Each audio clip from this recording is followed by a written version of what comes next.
Welcome to the On Your Side podcast. I'm Gary Harper. And I'm Susan Campbell. And Gary, I have a bone to pick with you as we are jumping into things today. Oh boy, I never like when you're mad at me. I took a PTO day on Friday. Yes, you did. And then you brought in lunch for everybody. You made a delicious brisket, all the sides, everything, and I missed out on the whole thing. The entire newsroom was there in line. It was like a big buffet special. I'm devastated. You talk about your brisket all the time. And then we get this email saying, come to the lunchroom. Mm-hmm. Gary's doing lunch for everybody, and I am on a vacation day. And I was like, what? I want you to know that I did not plan that. It's not like, oh, she's off today, so let's get all the food together. I think I need a makeup day, though. Okay, you know what? It was an 18-pound brisket. Gone in a second. It was huge. Yeah. And I sliced it, and I also chopped it. Uh-huh. My wife made the mac and cheese, the broccoli and kale salad, that's beans. so sweet of her. It was sweet of her, and I do appreciate that. And not to rub it in, the brisket was phenomenal. it was like melt in your mouth. That's what you always tell me, and that's why I'm so frustrated. I know. I missed it. All right. Well, next time. I will do a do-over, okay? Thank and you. I will make sure that you're going to be here and not on a PTO, paid time off, okay? Yeah. Make me feel really bad about that now. No, don't feel bad. Just make me some to make up for it. Okay. Maybe I'll just make something for you. Like I'll bring in like this for like you. a whole spread. Like for you and your hubby. You can take it home to the hubby. I love it. And that way I don't have to do the whole newsroom. Or maybe you could come over once the baby's born. Oh. Bring us dinner. Okay.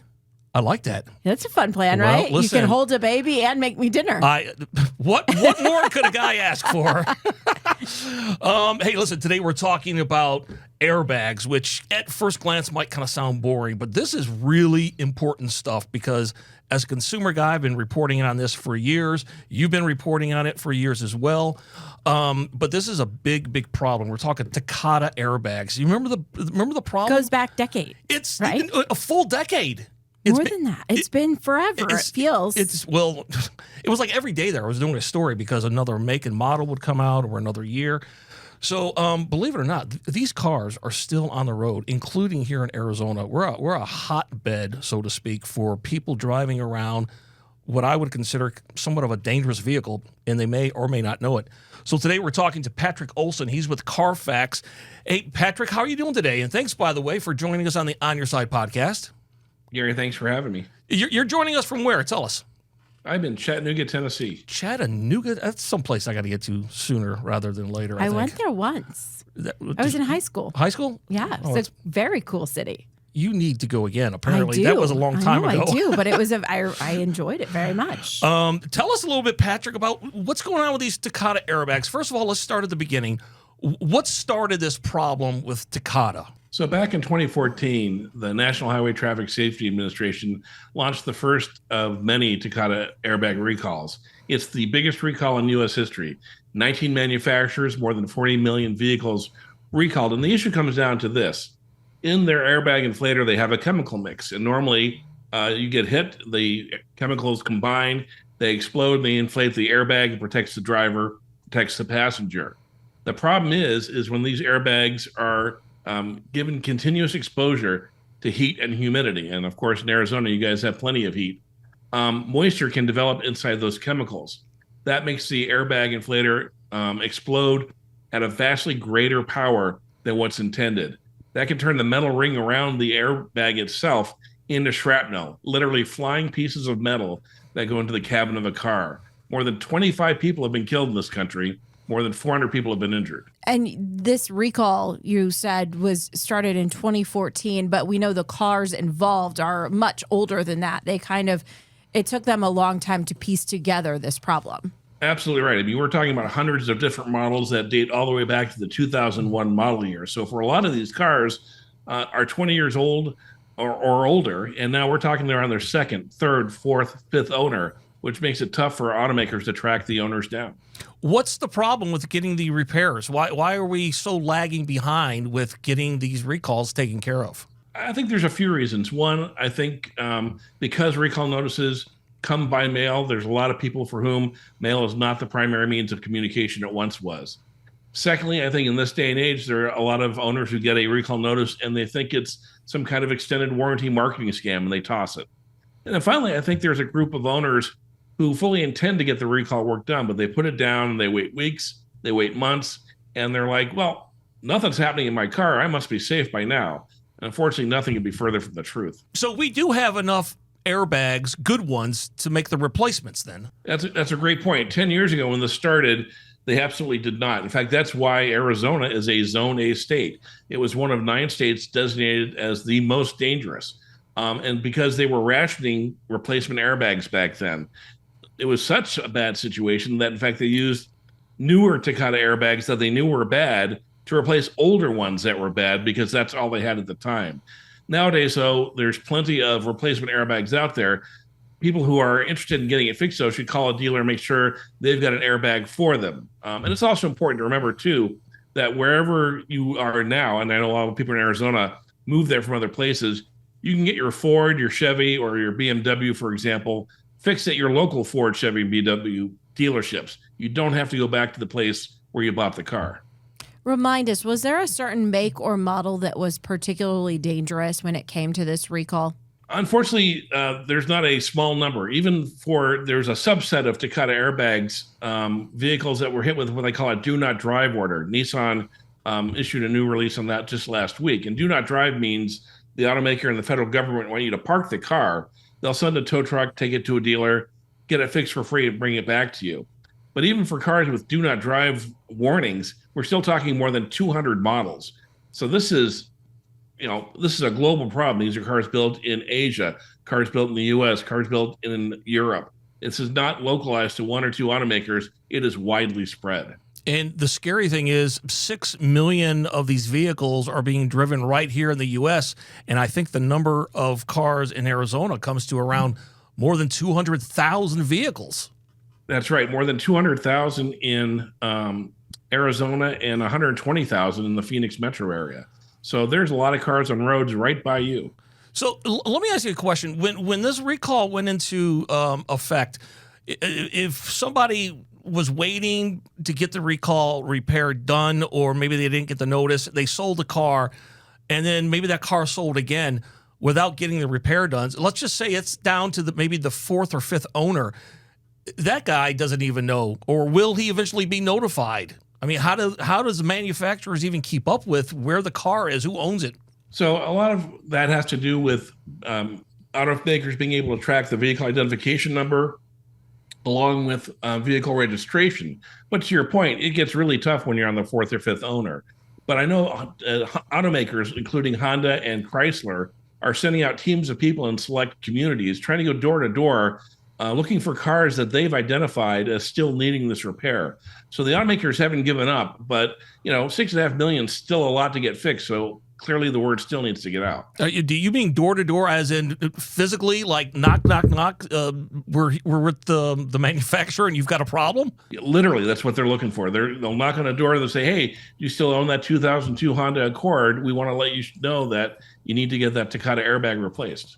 Wow. Now, if people want to find out if they are affected, it's really easy. Tell us how to do that. It's incredibly easy. They can go to carfax.com/recall. Plug in your vehicle identification number or even just your license plate information. We will tell you immediately for free whether or not your car has an unfixed recall. They don't need to sign up. They're not going to have any kind of membership. They could just go to the website, type in their stuff, and it's either yes or no. It's an instantaneous response. Now, if you want, though, for us to track for the future, right? If you've got a newer car and you want to make sure, for example, those Nissans recalled last week went all the way back to 2002. If you want us to track for you, you can get the Carfax Car Care app. It's completely free. You can't buy anything in it. But if you register your vehicle identification number with us, anytime in the future that a new recall is issued, we will alert you immediately to it. Some of these models, they go back as far as 2001 that have these troubled airbags, but they also have it as new as 2015. Do you recall, or do you know which makes and models around that newer end, the 2015? Again, it's still across a wide swath of cars. I mean, I'd be talking for hours just trying to get through all the makes and models. Okay, going back to my last question. So if they type in their information and it says, yes, you're part of the recall, what should that person do? They shouldn't delay anything, right? They should be active. Yep. Immediately call your local dealership for whatever brand of car you're driving. Check and make sure they've got the parts. But if they do, set up an appointment. It'll take you an hour, maybe two tops. And again, they will do this work for free for you. They will not charge you anything to get this fixed. I'm thinking of the people who are driving the older vehicles, the 2002s, the 2003s. Probably a lot of times that might be the starter car for the teenager too, right? Like, so this is something where you just have to so clearly focus on teaching kids a lesson too in buying their first car. You know, you might want to buy this, but we have to handle the things, the safety things that are going on.